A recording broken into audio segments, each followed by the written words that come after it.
Yes, ఒకసారి మోడీ గారి గురించి ఏమన్నారు ప్లే చేయండి.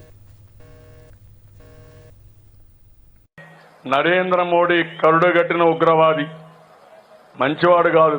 అదే మరి ఇక్కడ మైనారిటీ సోదరులు ఉన్నారు, వాళ్ళందరినీ ఒకటే కోరుతున్నా, తమ్ముళ్ళు మళ్ళీ కానీ మీరు కానీ నరేంద్ర మోడీకి ఓటేస్తే చాలా సమస్యలు వస్తాయి.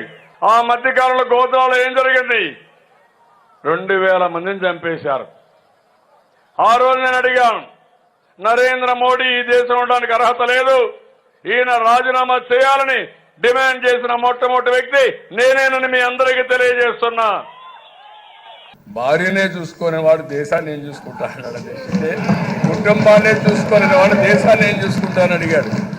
మీరు కుటుంబాన్నే చూసుకోలేకుండా ఉంటే మీరు దేశాన్ని ఉద్ధరిస్తామంటే ఎవరు నమ్మతారని మిమ్మల్ని అడుగుతున్నా. మీకు నోరుండొచ్చు, అధికారం ఉండొచ్చు, ఈడీ ఉండొచ్చు, సిబిఐ ఉండొచ్చు, బెదిరించవచ్చు, భయభ్రాంతులు చేయొచ్చు. నిజం నిప్పు లాంటిది.